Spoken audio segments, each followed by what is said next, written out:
There is a scientific study that came out that shows the impact of gratitude on your brain, how it actually changes your brain. And I think that's so exciting, um, because we hear so many things about, oh, cigarette smoking has this effect on your body, or alcohol, or trauma, or, pesticides or whatnot, all of these negative effects on your body. And then it's like, oh, okay, well, let's talk about what has a good effect on your brain, what has a good effect on your body. And gratitude not only has a good effect on your body, on your brain, but it has a ripple effect too. Some of these good habits that we can cultivate, people are sometimes hesitant to do them because they don't feel very fun, maybe, or maybe they're not edgy enough, or maybe doing them feels like work. I know if you haven't been exercising, building that new habit feels like work. Other habits, when you first begin, you have this inertia that you have to overcome till you have the momentum. However, for me, when I practice gratitude, it doesn't actually feel like it's that much work. Now, getting started might be a little bit slow, but once I get into it, it's really easy. So, Heather, I'm really grateful that you're watching right now. If you come later, other people, for the replay, awesome. I'm really grateful that you're watching the replay. I'm grateful you're alive. I'm grateful you're here. I could start going on and on now that I'm started. And that's one of the things I love about gratitude. And so when you get in this gratitude waterfall, or whatever other noun we want to go with it, it starts to make you feel a certain way. Your brain starts acting in a different way. And what I have seen that I think is so incredible, and I wrote an article about this on my blog about a year ago, is it changes your behavior, it changes your perceptions. So many years ago, my husband was annoying me. Now, he has annoyed me since then, but we were going through a time where, for whatever reason, he was annoying me a lot. And I don't know why, but the way he put dishes away in the cabinet annoyed me. And I mean, in some ways this sounds stupid, but for anyone who lives with someone else, you're like, oh yeah, I could probably list 5 things right now that they do that is like a mundane thing that I'm just like, why do they do it that way? So I wasn't annoyed with him because of the dishes, but anyway, there were things happening, and I spent about a week to 10 days every day really focused on being appreciative of him. And every night I had to write down at least 3 things in a gratitude notebook about him. And I kid you not, by the end of 7 or 10 days, my whole perception of him totally shifted. And I even said to him one day, wow, look at how you stack those bowls in the cabinet. That is so creative. And I wasn't saying it sarcastically, because I'm not sarcastic. And he was kind of just like, wait, what? What? But it, like, my brain had totally started looking at him and the things he did in an entirely different way. And all I did was write down 3 things. Well, the minimum was 3. Some days I came up with 5 and 7 and 10 things. But my minimum was I had to write down 3 things every day about him that I had noticed. And it couldn't just be like, oh, he's my husband. Like, it had to be a specific instance or a specific action or activity or word or phrase or whatever. And one of the reasons I want to share this with you is, you may have an area in your life that you want it to be a little bit different. Maybe there's something you want to manifest. Maybe there's a goal that seems really far away. Maybe there is something that you are really struggling with right now. And if you are reaching a point where you're feeling bad about it and you're feeling really frustrated about it, I would offer that, why don't you try using gratitude to change your brain, which will change your perception of the situation, which will then get this whole other cool thing rolling along. And also, if you're stuck in a blame game, gratitude is a really great way to get out of that without having to like kick your own butt to get out of it. Because sometimes we don't even realize we're in a blame game. I could be blaming right now, oh, I just moved to this new town and I don't know people, and this is why I'm not happy with this. Or, I could rationalize lots of things, but those are all just stories, an idea that I've created to describe my own perception of a situation. Another person could have a different perception of that. Hey, Stephanie, so good to see you here. And so when we engage our brain with gratitude, suddenly we start to open up the way that we see a situation, and we start to see it totally differently. And and so I was talking about when I did that for a week with my husband. Well, sometimes if there's something that I'm mulling over, then I'll just be really focused and think, okay, can I write down 20 things or 10 things or maybe even 50 today, or every day write down 10 for the next 3 days to really get myself to look at it differently. If I'm struggling with my children and trying to figure out, okay, how do I discipline, or how do I baby proof, or what do I do about this situation that I can't figure out, when I shift to gratitude, suddenly I'm not beating my head against the wall trying to figure out how do I approach this situation. I have a whole different acceptance of it. Hey, Whitney, I'm so grateful that you're here. And it really can help remove us from that bad space. And here's the other cool thing about gratitude. I put a little question up there about, is it a power, or, I mean, what is it really? Like, I think it's amazing because it's a thought, but it's also something that we're feeling. And so then when we're going back and forth, our brain and our emotions are working, they can start working in a coherence. This is a scientific thing that has been studied. When like our brain waves and our heart waves are working together, we have more impact in our system, like our whole body system and energy system is working much better.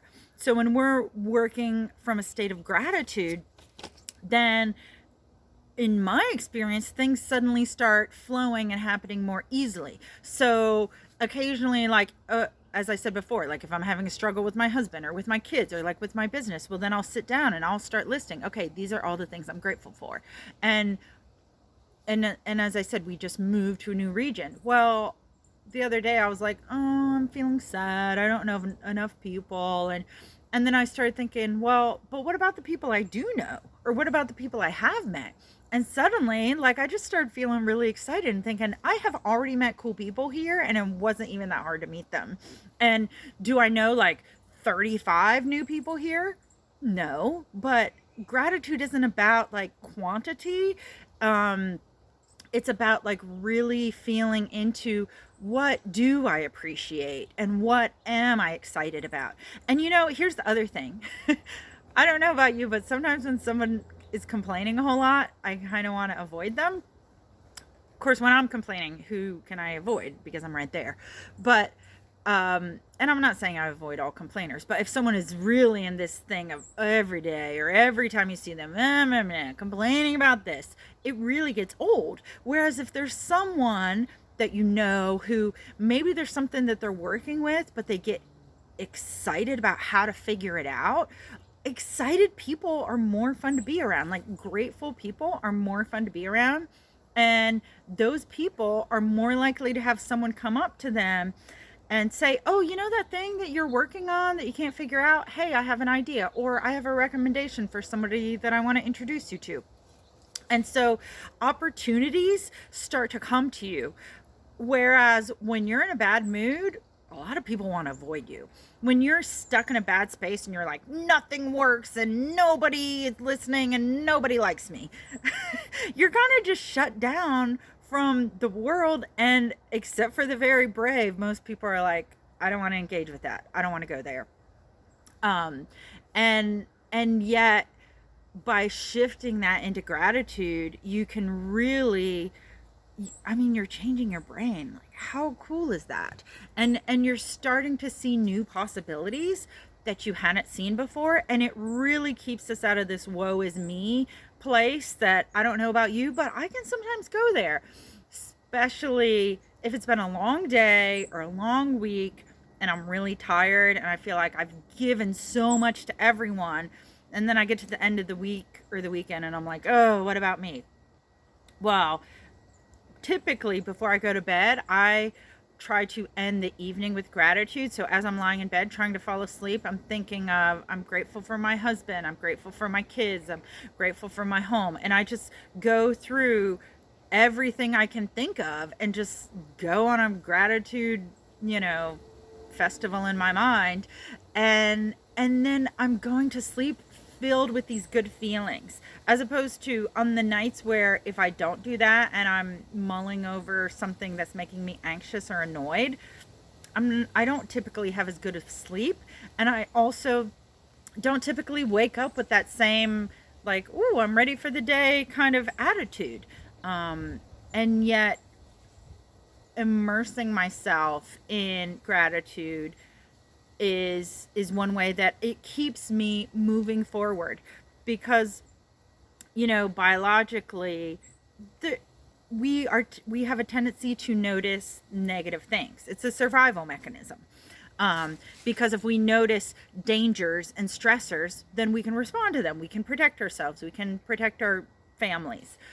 However, there are, like, we live in a world now with constant news cycles and and media and devices that are on all the time. And so the instances for us to be exposed to stressors is really, like, it could be consistently all the time if we allow it.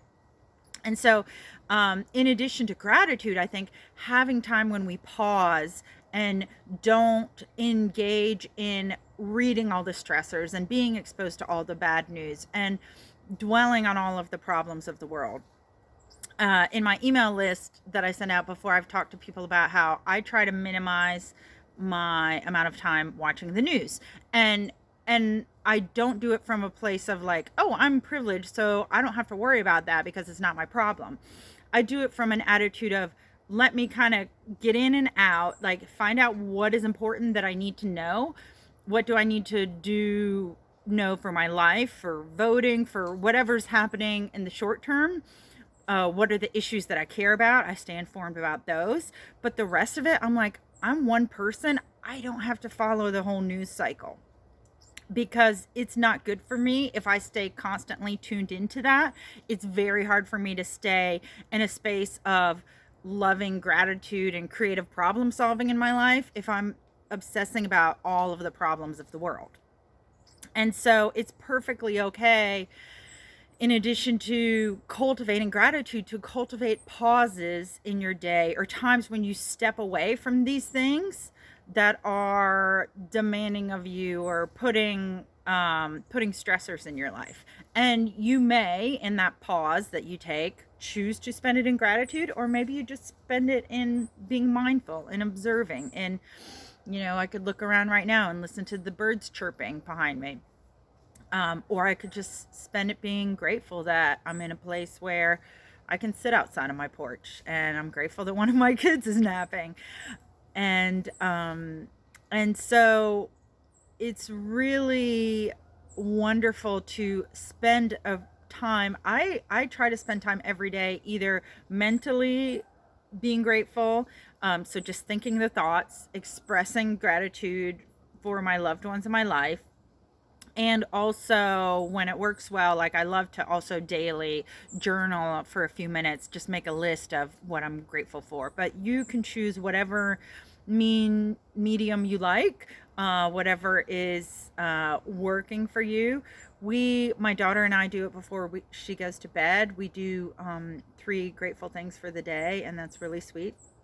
So you can kind of embed it into periods of your life where it's already a habit that you're doing, so then it's really easy to incorporate it into that. All right, I am so grateful for you 3 who are here with me today, and I will hopefully be back on tomorrow with the live, and I hope to see you soon. All right, thanks for connecting. Have a grateful day. Bye.